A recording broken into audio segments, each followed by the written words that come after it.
저는 오늘 위암 조기 발견이 답입니다 라는 주제로 발표를 맡게 된 소화기내과의 건병진이라고 합니다. 오늘 귀한 시간 내주셔서 많은 시민들 참석해 주셨는데요.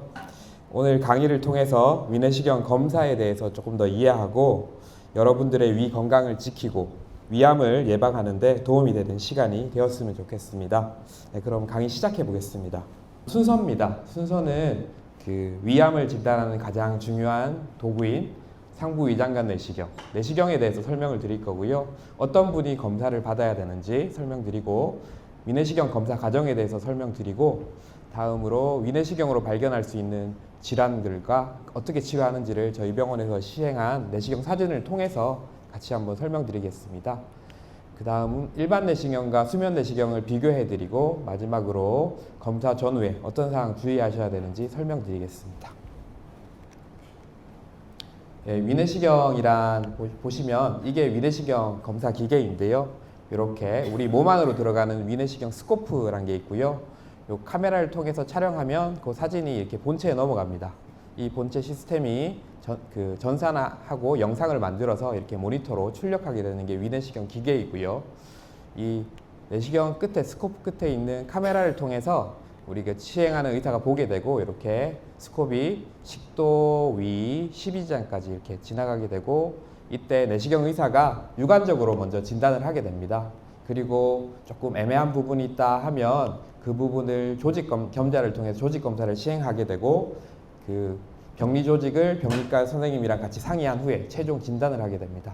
그래서 내시경 기계는 이렇게 진단도 하고 그 다음에 간혹 피가 난다거나 뭐 이물질이 있다거나 아니면 나쁜 병변이 있어서 이 부분을 도려내야 한다 그러면 그런 치료까지 가능한 그런 장비이고요. 보통의 진단 검사 시간은 5분 내외로 알려져 있습니다. 다음은 어떤 분이 받아야 하나 이게 제가 써놨는데요. 우리나라는 위암이 많이 발생하는 지역입니다. 그렇기 때문에 국가에서 만 40세 이상에 해당하는 경우에 2년마다 반드시 국가검진을 할 수 있도록 지원해주고 있습니다. 그리고 만 40세 미만이고 2년이 되지 않았지만 아래와 같은 증상이 있을 때는 중간에 한번 검사해보는 게 좋을 텐데요. 지속적인 속쓰림이 있다거나 소화가 안 된다는 불편감이 있으시거나 체중 감소, 이때 체중 감소의 기준은 보통은 3개월에서 6개월 사이에 본인 체중이 한 10% 정도 감소했을 때 의미 있는 체중 감소로 보고 이때는 검사를 고려해 보시는 게 좋겠습니다. 그리고 흑색변이 있거나 가족 중에 위암을 갖고 있는 분이 계시거나 아니면 과거에 헬리코박터균에 감염됐던 병력이 있으시면 중간에라도 한번 해보시는 게 좋겠습니다. 다음은 위내시경 검사 과정을 이렇게 설명해 놓았는데요. 위내시경은 위가 비어 있어야 정확하고 안전한 검사를 할 수 있기 때문에 보통은 전날 자정부터 금식을 하게 됩니다. 그리고 검사 전에 저희가 물약을 드리게 되는데 이 물약의 효과는 뭐냐면 위 안에 있는 거품을 제거해서 이걸 먹었을 때 좀 더 안전하게 그리고 정확하게 검사를 진행할 수 있습니다. 간혹 비수면으로 진행하시는 분들 같은 경우는 내시경 기계가 들어갔을 때 목 안에 불편감이 있을 수 있기 때문에 구강 마취제를 저희가 뿌리고 삼키도록 하고 있고요. 그다음에 수면 내시경 하시는 경우에는 이렇게 정맥을 통해서 진정제를 투여하고 이때 이제 내시경을 받으시는 분이 주무시게 된다면 내시경 의사가 이제 기계를 넣어서 위, 십이지장 그리고 식도를 잘 살펴보고 필요한 부분은 조직 검사를 진행하게 되겠습니다. 이제부터는 내시경 사진을 곁들여서 저희 병원에서 실제 진행했던 사진이고요. 위로 진단할 수 있는 질환들에 대해서 간단하게 설명드려 보겠습니다. 이 사진은 급성위염 사진이고요. 부분은 위 아래쪽 3분의 1에 해당하는 사진입니다. 이렇게 보이는 전반적인 상태는 거의 정상에 가까운 위의 모습이고 급성위염은 정상인 가운데 어떤 스트레스 인자들이 왔을 때 이렇게 위가 변하게 되는데 조금 희미하긴 한데 이렇게 올록볼록하게 붉게 보이는 부분들이 있습니다. 이런 부분들이 급성위염의 사진이고요. 급성위염의 원인은 술이나 약물, 스트레스, 외상, 수술, 폐혈증, 화상 등의 신체적으로 정신적으로 스트레스 있는 상황이 있을 때 생길 수 있고요. 대부분은 이렇게 있어도 증상이 없는 경우가 대부분입니다. 간혹 증상이 동반되는 경우에는 상복부, 윗배가 불편할 수 있고 배가 아플 수 있고 울렁거리는 구역감, 속쓰림이 있을 수 있고요. 식욕부진이라던가 소화불량, 트림, 오심, 구토, 체중 감소가 서서히 일어날 수 있습니다. 대부분은 증상이 없기 때문에 지켜보셔도 되겠지만 불편감이 있으면 병원 방문하셔서 약을 좀 드시면 회복할 수 있고, 아까 보였던 병변들 같은 경우는 자연스럽게 정상 위로 회복되는 게 대부분입니다. 이거는 만성 위축성 위염이라고 하는 거를 제가 사진으로 이렇게 골라놨던 건데, 이렇게 급성 위염이랑 달리 이렇게 하얗게 전반적으로 보이게 됩니다. 위가 이렇게 얇아지게 되는 건데, 대부분은 정상 위가 이런 헬리코박터 균이라던가 아니면 담즙역류 등이 원인이 돼서 위가 얇아지게 되고, 이럴 경우에 유관적으로 내시경 의사가 위축성 위염이라는 위염을 진단하게 됩니다. 대부분은 증상이 없고요. 근데 위축성 위염이 의미를 갖는 이유는 위암의 전 단계로 알려져 있어요. 그래서 정상 위랑 비교했을 때 이런 위를 갖고 있다 그러면 3배 정도 암 발생률이 높다고 알려져 있습니다. 위 아랫부분인데 여기도 위에 중간 부분을 제가 사진 실어 놓은 거고요. 울퉁불퉁 이렇게 조약돌 모양으로 위가 변하게 됩니다. 이런 위를 장상피하생이라고 그러는데, 말이 좀 생소한데 이런 위는 위에 정상 상피세포가 소장이나 대장의 상피세포처럼 치환된 상태를 장상피하생이라고 그럽니다. 이거는 만성 위축성 위염이 장상피하생으로 진행하게 되고, 이럴 경우는 발생 위험도가 6배 정도 더 높다고 알려져 있고, 위암의 경우 만성 위축성 위염, 장상피하생, 그리고 위선종을 거쳐 위암으로 이렇게 발달 단계가 있는데, 다음으로 진행하는 위선종의 경우에는 5년간 한 15% 정도 진행할 수 있다고 알려져 있고요. 위암은 한 5년간 이렇게 장상피하생이 있으면 1.6% 정도 진행한다고 알려져 있습니다. 다음 요거에 위궤양 사진을 실어 놓은 건데, 여기 화면이 좀 그렇긴 한데 위 아랫 부분이고, 원래는 여기 한 2cm 정도 되는 위 점막이 손상됐고 아래에 하얗게 백태가 끼어 있는 모습입니다. 이렇게 위궤양이 있는 경우는 아까 급성 위염, 만성 위염과 달리 대부분은 증상을 가지게 됩니다. 보통 윗배가 많이 아프고 속이 쓰리게 되고요.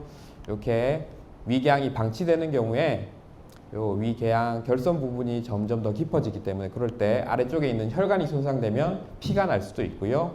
더 깊어지면 장에 구멍이 나는 천공이라는 게 생길 수도 있습니다. 그리고 이 위궤양이 굉장히 넓은 경우에 우리 다치게 되면 상처가 심하게 다치면 나중에 흉터가 남지 않습니까? 그것처럼 위궤양이 아주 큰 경우에는 회복하면서 위 점막이 변하게 되는데, 그럴 경우 위 점막이 좁아지는 협착이 일어날 수도 있습니다. 이런 위궤양이나 십이지장 궤양 같은 경우는 대부분은 위산분비 억제제라는 약이 치료의 근간이 되는데, 이런 약제를 2달 정도 복용하게 되면 대부분 후유증 없이 완치되게 됩니다. 네, 다음도 좀 사진이 좀 안타까운데, 요 위 가운데 이렇게 볼록 튀어나온 게 이게 위 용종이고요. 육안적으로 사이즈는 한 2cm 정도 돼 보입니다.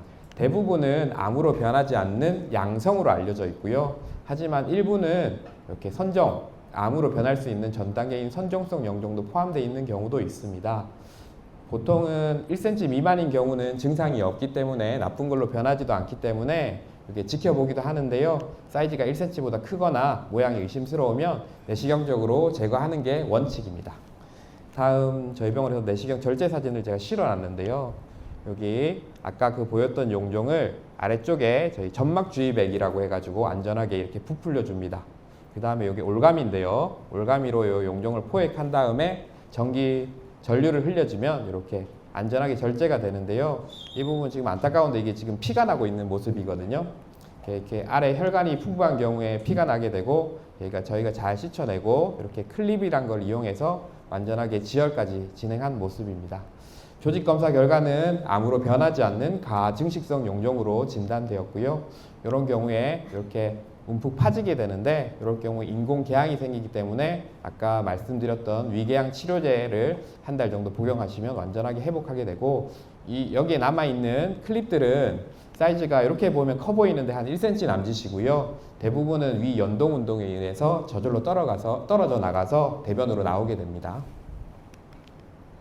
네, 다음은 위선종이란 질환에 대해서 말씀드릴 텐데요. 아까 말씀드린 만성 위축성 위염, 장상피하성에 이어서 위선종이라는 걸로 발전하게 되고 그 다음은 위암으로 발전할 수 있는 암으로 발전할 수 있는 전암성, 암으로 변할 수 있는 병변이고요. 절반 정도는 크기가 커진다고 알려져 있고 그 중에 20에 80% 정도는 암으로 실제로 진행할 수 있습니다. 그래서 대부분은 내시경으로 제거가 필요합니다.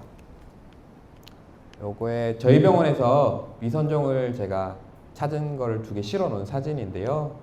위 중간 부분에 여기 한 1cm 남짓이고 실제로 보면 이렇게 좀 붉게 보입니다. 이렇게 붉게 융기된 병변이었고 의심스러운 이 병변에서 조직 검사했을 때 위선종으로 진단되어서 내시경으로 추후에 제거를 했고요. 여기도 원래는 하얗게 한 2cm 정도 융기된 병변이 보였고 이 부분도 마찬가지로 위선종으로 진단되었던 케이스입니다. 다음 위선종을 내시경 박리술이라고 하는 내시경 치료법으로 제거하는 모습인데요. 여기에 위선종이 있었고 전기 칼로 이렇게 주변을 표시를 하게 됩니다. 그리고 전기 칼로 이 위 점막을 이렇게 잘라내게 되고요.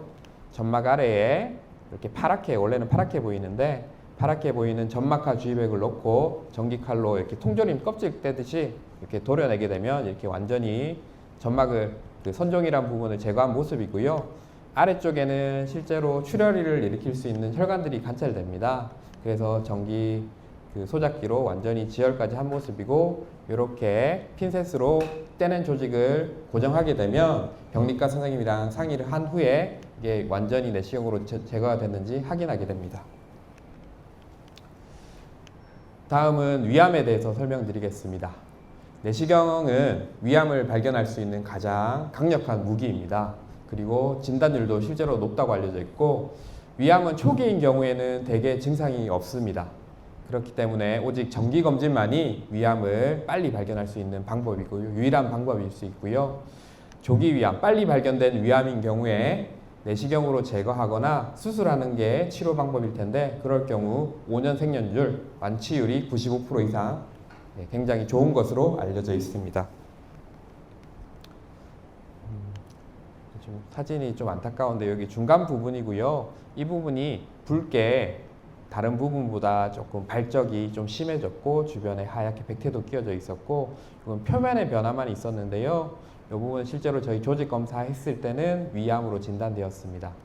그리고 이쪽도 다른 분이셨는데 이쪽은 다른 데보다 조금 움푹 파져 있는 병변이고요. 실제로 좀 붉게 변화되어 있었는데 조직 검사했을 때 위암으로 진단되었습니다. 이분은 90세 여자 환자분이셨고요. 위 가운데 부분부터 위 아래 부분까지 이렇게 궤양이랑 이렇게 보이는 보라색 이게 피가 나고 있는 거거든요. 자발 출혈이 동반되어 있고 점막에 돌출이랑 이렇게 함몰이 같이 동반되어 있었던 분이고 연세가 너무 많았기 때문에 이건 진행된 위암이었고요. 이런 경우는 보통 CT라는 검사를 통해서 그 암의 침범 범위가 어디까지인지 확인하게 됩니다. 이분 같은 경우는 연세도 많으셨지만 암이 위에만 국한되어 있던 게 아니라 주변에 임파선에도 전이가 있었기 때문에 연세나 이런 것들을 고려해서 위암 치료하지 못하고 그냥 보존적 치료로 도움만 지내시다가 이렇게 임종하셨던 분이셨고요. 이분도 70대 여자분이셨는데 이분은 위 증상은 전혀 없으셨고 오히려 변비 증상으로 오셨습니다. 그래서 위내시경이랑 대장내시경을 저희 병원에서 함께 진행했었는데 대장은 깨끗했고요. 근데 위 아랫부분인데 이렇게 울퉁불퉁 막 무섭게 위 표면이 변해져 있는데요. 실제로 조직 검사했더니 위암으로 진단되었고 이분도 위가 조금 위암이 좀 진행된 상태였기 때문에 CT를 찍었을 때 타장기 전이가 있어서 연세가 젊으셨기 때문에 뭐 치료를 포기할 단계는 아니었고요. 항암 치료까지 진행했는데 결국은 많이 진행된 상태라 결국은 결과가 안 좋게 진행되었습니다. 이분은 70세 남자 환자분이시고요. 저희 병원에서 위암을 실제로 이렇게 점막 박리술로 완치해서 치료했던 환자분에 해당하시고요. 이분은 2년마다 저희 병원에서 꾸준히 위내시경 건강검진을 하셨습니다. 그래서 이번에 올해 발견되신 이 위의 병변인데 2년째는 정상이었고요. 근데 운이 좋게 빨리 발견됐기 때문에 암이 발생했더라도 이렇게 점막 박리술이라는 치료를 통해서 완치가 되었고요. 병리과 선생님이랑 상의를 했을 때 내시경으로 완치가 됐던 케이스라 현재는 6개월마다 내시경 검사랑 CT랑 검사를 통해서 재발하진 않는지 혹은 다른 데 병이 생기지 않는지 경과 관찰 중인 분입니다. 위암의 예방에 대해서 설명드리겠습니다. 위암은 아까 우리나라가 위암이 많다고 했는데 이유가 뭐냐면 위암은 짜게 드시는 분한테 많이 잘 생깁니다. 그래서 싱겁게 드시는 게 위암 예방하는 데 도움이 될 거고, 또 위는 이렇게 훈연, 이렇게 연기로 구웠을 때, 그리고 탄 음식을 많이 드셨을 때 실제로 높아진다고 알려져 있기 때문에 이런 음식은 최대한 피하시면 되겠고, 오히려 신선한 과일이나 채소는 위암을 예방한다고 알려져 있습니다. 그리고 헬리코박터균이 위에 사는 세균인데, 요 세균이 있으면 아까 말씀드린 위축성 위염, 장 상피 하생, 위선종까지 위암으로 진행하는 단계를 밟기 때문에 요 치료를 하면 위축성 위염과 장 상피 하생 그리고 위선종이 오히려 호전되는 효과가 있기 때문에 요 사이에는 의사들이 헬리코박터균이 발견되면 약물 치료로 이걸 치료하는 것을 추천드리고 있습니다. 그리고 금연, 술을 줄이는 게 위암 예방하는 데 도움이 될 것이고, 그리고 가장 중요한 정기적인 위내시경 검사를 통해서 위암을 빨리 발견하고 생기더라도 그런 완치를 할 수 있겠습니다. 다음은 저희 병원 내시경으로 가능한 치료에 대해서 저희 병원에서 검사한 사진을 통해서 같이 설명드릴 텐데요. 일단은 조직 검사는 의심되는 병변이 있으면 조직 검사를 통해서 그 조직을 채취하고, 그리고 나서 병리과로 보낸 다음에 병리과 선생님이랑 최종 진단을 하게 되겠습니다.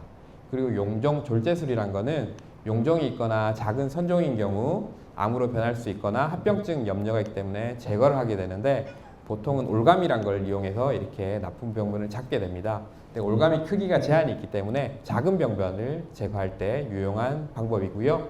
점막하 박리술은 위선종이나 조기 위암 같은 실제로 놔뒀을 때 사람 건강에 치명적일 수 있는 병변을 제거하는 방법이고요. 이때는 올가미가 아니라 전기 칼을 이용해서 넓은 범위를 좀 더 깊이 제거할 수 있는 방법이라고 생각하시면 되겠습니다. 그리고 피가 났을 때 약물을 주입하거나 아니면 전기 소작기로 전기로 지지거나 아니면 클립 같은 것들을 이용해서 지혈술을 시행할 수 있겠습니다. 다음 이물 제거에 대해서도 설명드리겠습니다. 이 조직 검사하고 있는 사진인데요. 이 병변이 좀 붉게 다른 부분보다 보여서 위험이 좀 강하게 의심됐기 때문에 조직 검사를 이렇게 제거를 했고요. 실제로 조직 검사로 제거하게 되면 이렇게 피가 조금 나게 됩니다. 소량의 피가 나게 되고 대부분은 저절로 먹기 때문에 위내시경하고 조직 검사했다고 해서 크게 걱정은 안 하셔도 될 것 같습니다. 다음은 용종 절제술 사진인데요. 이렇게 용종이 하나 있었고 아래 점막에 주입액을 이렇게 충분히 주입한 다음에 이렇게 쿠션을 만들어 줍니다. 그리고 올가미로 이렇게 포획을 하고 전기를 통전하게 되면 이렇게 용종이 잘 절제된 모습이고요. 이런 경우 인공 궤양이 생기기 때문에 위 궤양 치료제를 한 달에서 2달 정도 드시면 정상으로 회복하게 되겠습니다. 이거는 아까 여러 번 말씀드렸던 점막하 박리술이라는 시술 사진인데요. 이렇게 선종이 있었고 주변을 전기 소작기로 이렇게 마킹한 다음에 점막을 이렇게 절제하게 됩니다. 그리고 점막 아래 점막 주입액을 넣은 다음에 통조림 뚜껑 까듯이 이렇게 제거하게 되고, 안에 노출된 혈관들은 이렇게 전기 소작기로 제거하게 됩니다. 이렇게 최종 제거한 조직을 핀셋으로 고정한 모습이고요. 요거는 병리과 선생님이랑 상의하고 병변이 잘 제거되어 있는지 최종 점검하게 되겠습니다. 네, 다음 출혈 지혈술인데요. 이거는 위 아래쪽 궤양에서 이렇게 막 피가 나고 있는 사진이고, 이게 실제로 전기를 이용해서 이렇게 소작하는 장면이고, 이거는 위랑 식도 경계 부위인데 이렇게 과음을 하시거나 이렇게 구역 구토가 심하게 하는 경우에 이렇게 여러 번 구토를 하시면서 이 부분이 자극이 심하게 돼서 찢어질 수 있습니다. 그래서 피가 막 나고 있는 모습이고, 이런 부분은 대개는 이렇게 클립이란 걸 이용해서 지혈 치료하게 되겠습니다. 다음 사진은 이게 식도인데요. 식도의 혈관들이 이렇게 커져 있는 모습이고, 식도 정맥류 출혈이란 게 있고, 이런 식도의 정맥류 출혈은 일반적인 분들한테 생기는 건 아니고 우리 간이 안 좋은 간경화 환자분들 같은 경우는 간이 딱딱하기 때문에 간으로 갈 수 있는 피가 충분히 간으로 가지 못하고 식도나 위로 혈관을 통해서 우회하게 됩니다. 그럴 경우 식도에 있는 혈관이 이게 압력을 버티다가 못 버텨서 이렇게 펑 터져버리는 건데요. 이럴 경우는 여기 까맣게 고무 밴드란 게 있습니다. 그래서 내시경적으로 밴드 이렇게로 접합해서 이렇게 지혈 치료를 하게 되겠습니다. 이렇게 하얗게 기생충이 보이는 거거든요. 요거는 이제 응급실에 내원했던 분이십니다. 한 65세 정도 됐던 남자분이신데 그 내원 전일에 장어회랑 장어구이를 드시고 그 새벽부터 배가 너무 아파서 오셨고요. 밤에 응급실에서 검사 이것저것 해보시고 결국 CT 검사까지 진행했는데 그랬더니 위가 많이 부어 있어서 다음날 내시경 들어가 보니까 이렇게 하얗게 보이는 고래 해충의 유충이라는 여기 기생충이 이렇게 보였고요. 이렇게 조직 겸자로 이렇게 기생충을 잘 제거하는 모습이고 이렇게 제거한 후 그 사진이고 이렇게 제거하고 통증이 사라져서 응급실에서 퇴원했던 환자분이십니다. 다음 분은 이게 85세 남자분이셨는데 볼락 생선을 드시고 가시가 걸려가지고 이게 3일 정도 지나서 오셨던 모습이고 이렇게 생선 가시가 식도 상부에 이렇게 딱 이렇게 걸려 있었는데 이렇게 겸자로 이렇게 잘 제거를 했고요. 실제로 사이즈 보니까 가시가 거의 뭐 2cm에 3cm 사이 굉장히 길었고 이렇게 그 제거한 후 사진을 제가 촬영을 못했는데 실지 않았는데 이렇게 깊은 궤양도 형성되어 있었습니다. 그래서 보통 이렇게 생선가시가 걸리는 경우에는 이렇게 날카로운 경우에는 식도가 뚫어지는 천공이란 합병증이 생길 수도 있고요. 그 주변에 종격동이라고 하는 그 심장이 위치한 곳인데 거기는 실제로는 세균이 살지 않는 깨끗한 공간인데 그런 곳에 염증이 생겨서 실제로 치명적으로 사람이 돌아가실 수도 있는 그런 병이 생길 수도 있기 때문에 생선 드실 때는 가시 걸리지 않게 주의하셔야 될 것 같습니다. 다음은 70대 여자 환자분이 아침에 뭐 당근 주스 드시고 그 밑에 뚜껑 아래쪽에 있는 고리 같은 거를 삼켜서 우연히 오셨는데요. 들어가 보니까 이렇게 걸려져 있었고 이렇게 포셉으로 잘 제거하고 이렇게 잘 제거한 모습입니다. 일반 내시경, 비수면 내시경이랑 수면 내시경을 비교해 드리겠습니다. 일반 내시경은 아시다시피 수면 없이 의식이 있는 상태로 검사를 하게 되고 반면 수면 내시경은 주무시면서 검사하게 됩니다. 불편감이 당연히 일반 내시경은 조금 더 있고 수면 내시경은 거의 없습니다. 반면 장점은 일반 내시경은 회복 시간이 짧고 비용이 저렴하다는 장점이 있는 반면 수면 내시경은 내시경 이후에 30분에서 1시간 정도 휴식 시간이 필요하고요. 비용이 약간 추가되겠습니다. 수면 내시경을 하시고 나서는 당일날은 음주하신 거랑 똑같기 때문에 반드시 운전을 하시면 안 되겠습니다. 내시경 검사 전후의 주의사항 제가 정리해 보았는데요. 검사 전에는 위는 비어 있어야 정확한 검사가 일어나기 때문에 6시간에서 8시간 금식이 필요하고요. 고혈압, 당뇨, 항응고제 같은 약을 드시는 분은 검사 전에 담당 의사랑 반드시 미리 상의해서 약을 드시고 할지 아니면 끝나고 약을 드실지 상의하시면 될 것 같고요. 검사 후에는 수면 내시경 같은 경우는 1시간 정도 휴식이 필요하겠고요. 조직 검사 후에는 피가 났기 때문에 자극적인 음식은 하루 이틀은 조금 삼가하시는 게 좋겠습니다. 만약에 피가 나는 증상이 있으면 반드시 병원에 연락하셔서 내시경으로 확인해 보는 게 좋을 것 같습니다. 네, 이상 저 강의의 마무리인데요. 위 내시경은 위 건강을 지키는 가장 강력한 도구이고 위암을 진단하는 가장 효율적인 방법입니다. 위암 같은 경우는 빨리 발견하게 되면 그 내시경 절제술이라던가 위암 수술을 통해서 완치율이 95% 이상 되는 빨리 발견됐을 때는 굉장히 완치율이 높은 암이니까요. 정기검진을 2년마다 반드시 하면서 위암을 빨리 발견해서 안심되는 삶을 누리기 바랍니다. 네, 이상입니다.